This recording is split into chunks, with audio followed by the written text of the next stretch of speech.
C'est un bonheur pour nous de venir participer à cette cérémonie importante qui met en exergue le travail des cavaliers. Je suis familier aujourd'hui à la chose militaire et je sais l'importance de la cavalerie, des blindés comme arme dans les armées. Je sais également que dans ce domaine, nous avons besoin de beaucoup d'investissements pour redorer la force et l'image de la cavalerie.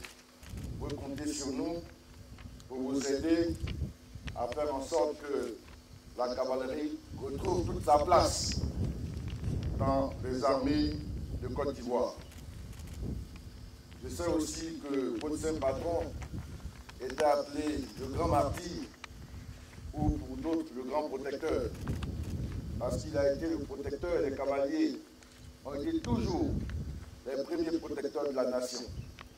Je vais vous confier le pays, dire que votre tâche, c'était donc des grands protecteurs.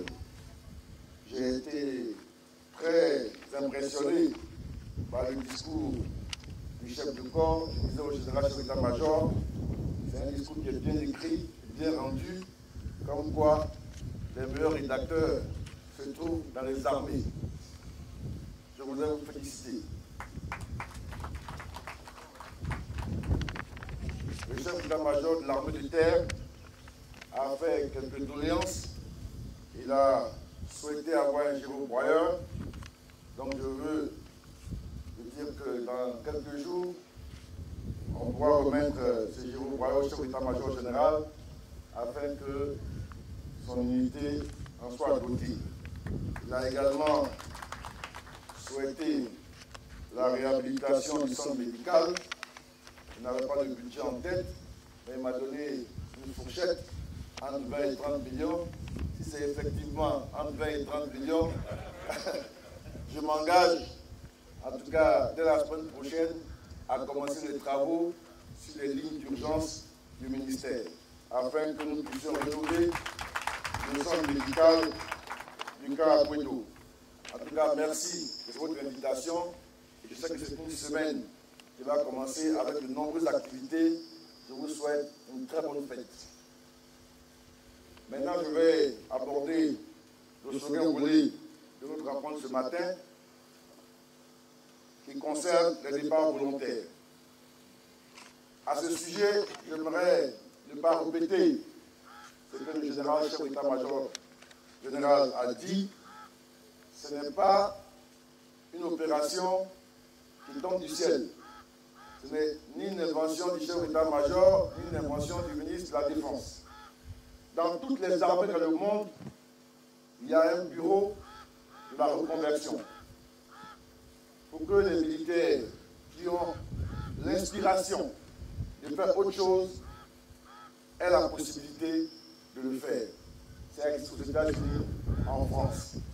Et dans ces pays, c'est vrai, il n'y a pas de grosses opérations spéciales comme on le fait aujourd'hui, mais tous les jours, les militaires qui partent et qui réussissent dans la vie.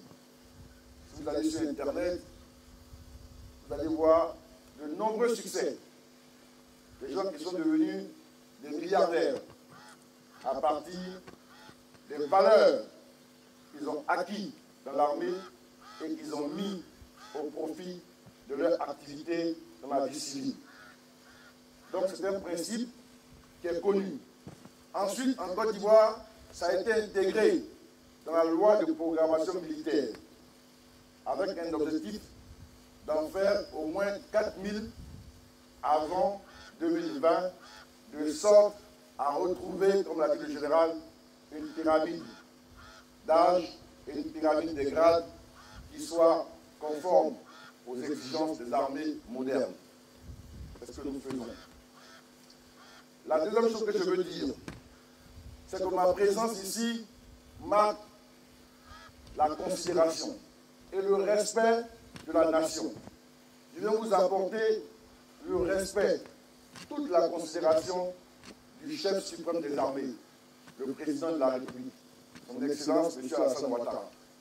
En effet, chacun sait la vie du militaire. Chacun de nous connaît les sacrifices du militaire. Je sais que chacun de vous, vous avez vécu des moments d'intenses difficultés, des moments graves où votre vie est en danger, des moments de souffrance, d'endurance, dans l'exigence de votre travail.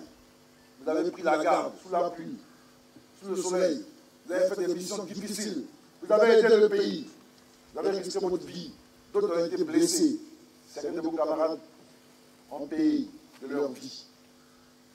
Donc, à chaque militaire, l'État doit respect et considération, et particulièrement à celui qui décide librement d'aller faire autre chose. Donc, le sens profond de ma présence, c'est ça. Vous apportez cette considération, ce respect. C'est peut-être des paroles, mais toutes les paroles, toutes les intentions, toutes les bénédictions. Je ne dis pas pour vous faire plaisir, mais parce que je sais, à travers l'émotion qu'a dégagé votre porte-parole, que quand vous êtes arrêté là, c'est le film d'une vie qui passe dans votre tête. C'est le film de journées, de rigueur, de discipline qui vous traverse. Et je ne voulais pas passer sous silence ces moments-là et dire que nous sommes reconnaissants. Vous exprimez la gratitude de la nation. Ensuite, vous dire que vous avez servi le pays. Aujourd'hui, vous partez, vous servez vous-même. Vous partez, servir votre propre personne et votre famille.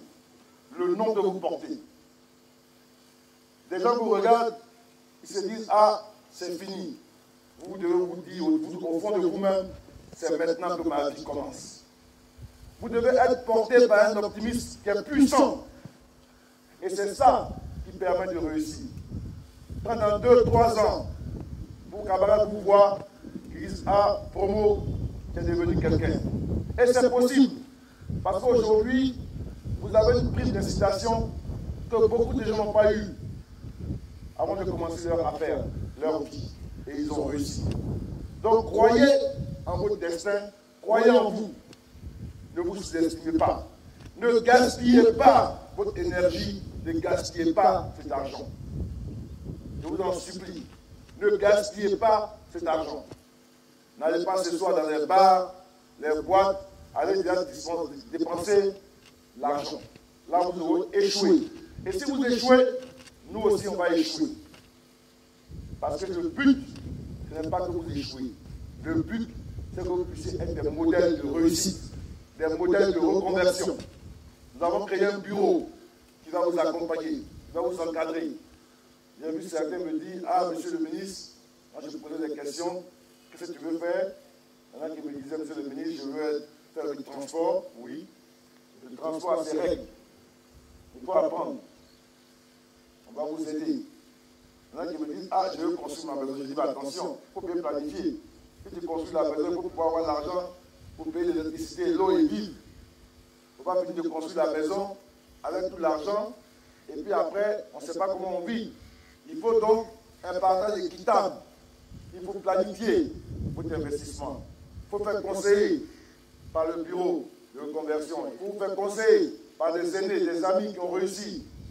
Dépensez prudemment cet argent. Prudemment. Un à un. Avant d'enlever le sein, prendre le temps, réfléchissez bien. Je compte sur vous. Je sais que c'est possible.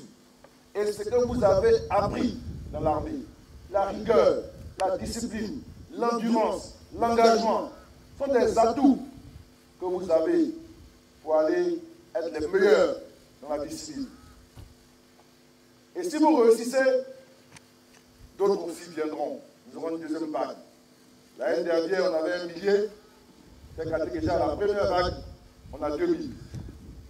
Peut-être qu'il y en a d'autres. Mais c'est le mouvement normal de l'armée. Parce que le niveau de discipline et d'engagement de l'armée est très oppressant. La pénibilité de la tâche est réelle. Des fois, ce n'est pas un métier qu'on peut faire en toute concentration pendant de longues périodes.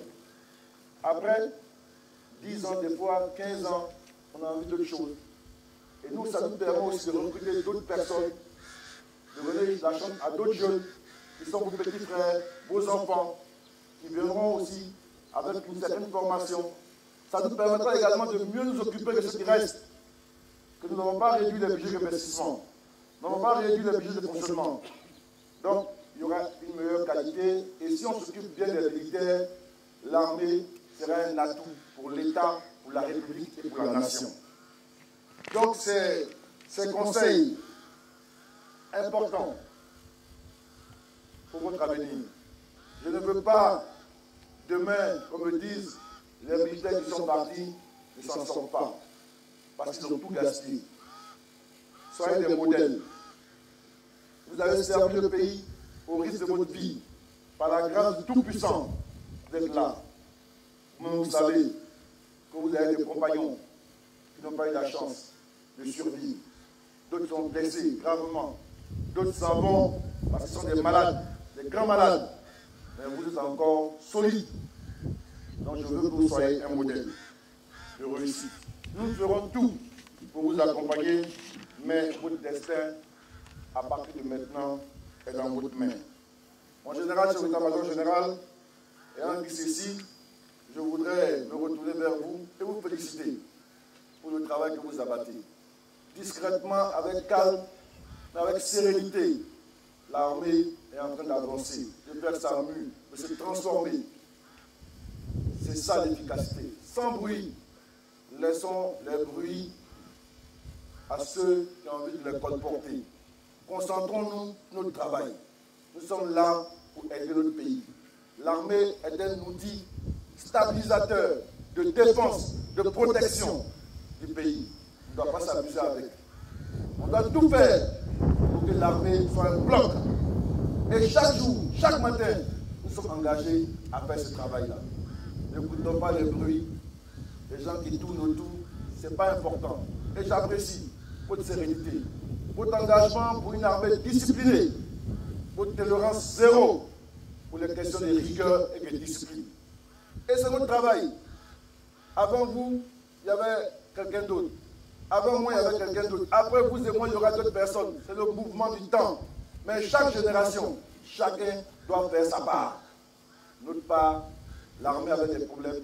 Notre travail, c'est de ramener la paix dans l'armée, de ramener un renforcement dans la relation armée-nation, pour que nos compatriotes soient fiers de leur armée et que nos militaires soient contents d'être là.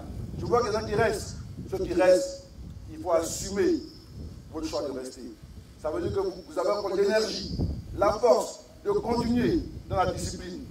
Sinon, si vous voulez de l'argent, c'est l'occasion de venir demander de l'argent, de prendre et de partir. Donc restons une armée disciplinée, solidaire. Moi, voilà mon travail. Faire en sorte qu'ensemble, on se comprenne, qu'on soit à votre écoute, qu'on soit juste envers vous. Et que vos camarades qui savent soient fiers de vous. Que vous aussi, vous soyez fiers d'eux.